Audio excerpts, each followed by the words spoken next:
سألوني أنا مين، قلت لهم أنا الأيام خانتني. كتاب حياتي يا عين ما شفت زيه كتاب، الفرح فيه سطرين والباقي كله عذاب. أول ما تسمع الجملتين دول فوراً هينط في دماغك وش أسمر جميل بتميزه وحمة في جبهته ويشبه كتير من المصريين، وعشان كده عرف إزاي يدخل قلوبهم وتحديداً بقى الناس البسيطة منهم. ورغم إنه أكتر بني آدم في مصر غنى للحزن والبكا والعذاب والبؤس والجفا، إلا إن أغانيه الحزينة كانت بترقص مصر كلها. مفيش فرح في مصر التمانينات والتسعينات إلا ولازم يكون حاضر فيه، مش لازم بنفسه لكن بأغانيه اللي كانت مكتسحة السوق. كلامنا النهاردة عن مايكل جاكسون العرب، حسن الأسمر، واحد من علامات الطرب الشعبي في تاريخ مصر الحديث. الفنان اللي كان عارف قيمة فنه وقيمة الكلمة اللي بيقولها، والأهم إنه عارف إزاي يدخل قلب اللي بيسمعه من غير ما يستأذن. ورغم إن هو اللي غنى وقال إن كتاب حياته ما فيهوش غير العذاب، لكن الحقيقة إن سطور الفرح في حياة حسن الأسمر كانت كتيرة، ومعاها فرحنا معاه. صحيح إن في عذاب في حياته الشخصية، لكن مين فينا ما عندهوش مشاكل؟ يمكن هي دي كلمة السر اللي كان بيدخل بيها حسن الأسمر للسميعة بتوعه، الناس البسيطة قوي اللي بتتذوق الفن والكلمة الجميلة بحسها. حتى اللي ما يعرفش منهم يقرأ أو يكتب كان بيلقط المعنى من قلب كلام حسن الأسمر، وهو ده اللي صنع أسطورة مطرب الكادحين والبسطاء. لو أول مرة تشوفنا فيها وعايز تعرف أكتر عن حكايات نجومنا ونجمتنا وتقرب أكتر من سحر الفن، ما تنساش تشترك في القناة وتفعل الجرس علشان يوصلك كل جديد. ويلا نكمل الفيديو ونعرف سوا قصة أمير الغناء الشعبي.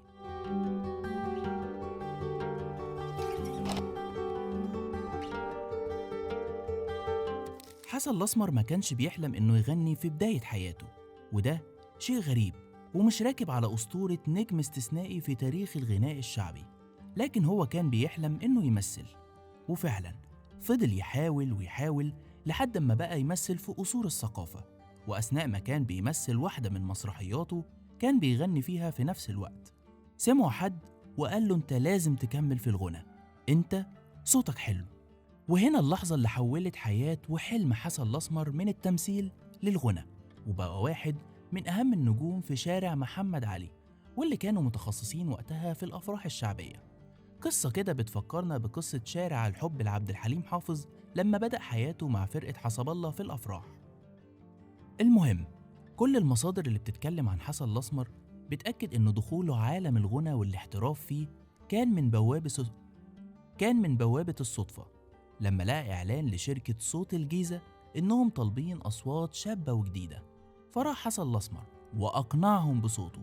والحقيقة إن القصة أبعد ما تكون عن الصدفة، لأنه واضح إنها فيها تعب واجتهاد وصبر ودأب. ده راجل شايف حلمه من بدري وبيشتغل عليه ومشي فيه بكل الطرق المشروعة لحد ما وصل.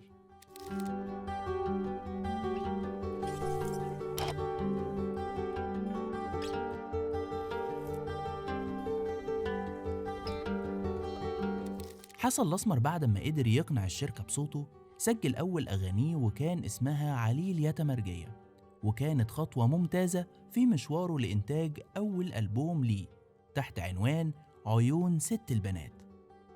إحنا بنتكلم تقريبا في منتصف الثمانينات، يعني ما كانش في حد على ساحة الغناء الشعبي تقريبا غير أحمد عدوية، أسطورة الغنى الشعبي واللي يتكتب عنه مجلدات. صحيح إن الساحة فيها كتير من المغنيين الشعبيين، لكن شهرتهم كانت قليلة ومحدودة. أما عدوية فكان هو ملك الشعبي سواء في الغنى أو حتى التمثيل. حسن الأسمر انطلق في الفترة دي وأطلق كتير من الألبومات المميزة، لكن الملاحظ إنه انطلق في السينما في نفس الوقت تحديداً. واضح إنه شهرته وصلت بسرعة لمنتج السينما، وعلشان كده ظهر في أفلام كتير. ووقتها ظهوره كان مقتصر على فكرة إنه مطرب، وواحدة واحدة بدأ حسن يخرج بره إطار إنه مطرب، وبدأ ياخد أدوار مهمة في السينما والدراما وحتى المسرح. النوع اللي كان بيقدمه حسن الأسمر كان مزيج غريب من الكلمات الحزينة والبائسة والألحان الفرايحي اللي ترقص قلبك. يمكن دي تكون سمة أغاني حسن الأسمر، واللي اعتمد الطريقة دي في كتير من أغانيه بحيث إنها تنفع لكل الأذواق وكل الحالات النفسية. طب ما تيجي نطبق الكلام ده عملي. واحدة من أقوى وأهم وأشهر أغاني حسن الأسمر، أو خلينا نقول مواويله، هي أعمل لك إيه.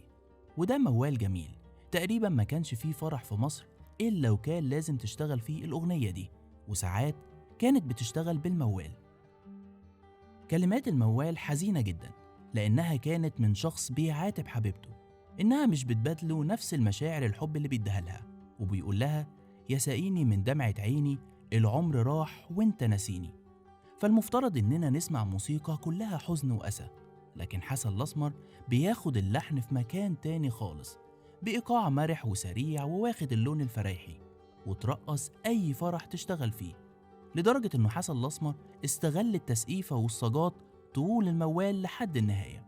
وبالمناسبة لو بصيت على الغلاف بتاع الألبوم اللي كان فيه أغنية أعمل لك إيه واللي كان اسمه سألوني، هتلاقي إن الأغنية دي من ألحان واحد اسمه حسن عبد العزيز، واللي هو كان حسن الأسمر نفسه، ودايما كان بيحب يعمل الحركة دي، يكتب ألحان حسن عبد العزيز، ولحد دلوقتي مش مفهوم هو كان بيعمل كده ليه.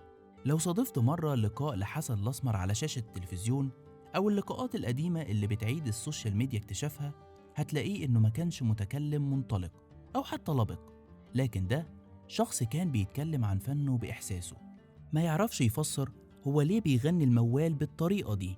كان دايما يقول إنه بيغني اللي بيحس بيه أو اللي جوه قلبه. حسن كان معبر لأبعد الحدود عن ناس مصر البسيطة.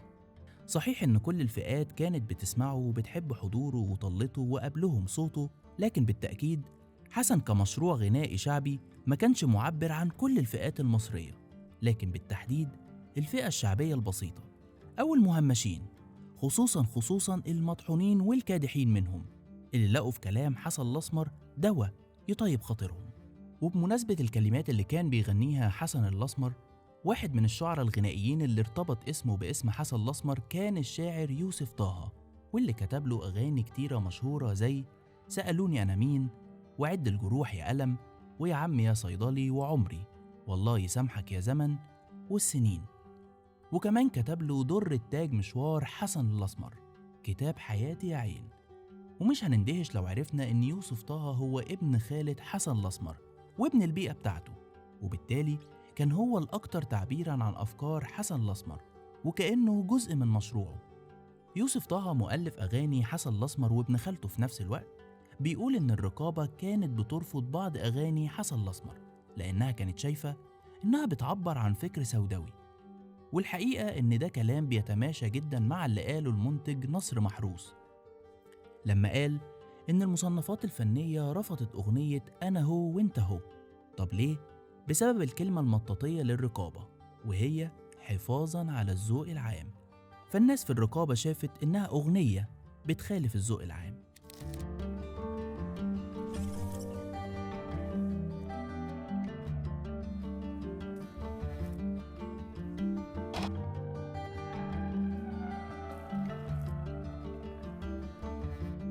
أولاد حسن الأسمر أجمعوا تقريباً إن والدهم كان طاقة كبيرة من الحنية والحب والدفء الأسري.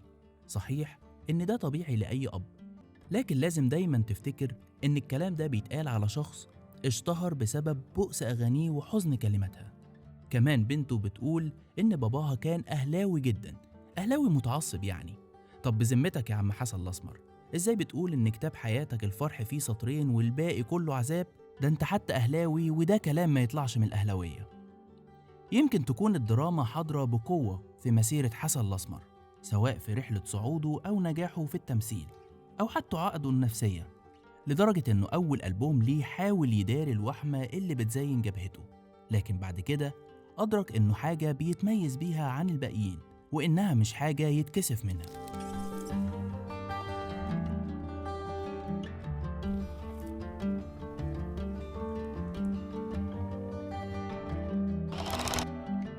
كل التفاصيل دي أفرزت لينا فنان عظيم زي حسن الأسمر، فنان قدر من اللحظة الأولى إنه يحدد جمهوره ويكلمهم باللغة اللي يفهموها، ما ضحكش عليهم وباع لهم لأي كلام لمجرد إن صوته حلو، لكن حسن كان مصدق كل كلمة بيغنيها وعايشها وحاسسها، وده اللي قربه من قلوب الناس. وصلنا لنهاية الفيديو، لكن متعة الفن ما بتنتهيش هنا. لسه في فيديوهات تانية لنجوم مصر الكبار علشان نعيد اكتشافهم من جديد ونعرف أسرار وتفاصيل جديدة عن حياتهم. ما تنساش تشترك في القناة علشان تكون دايما جوه الحكاية.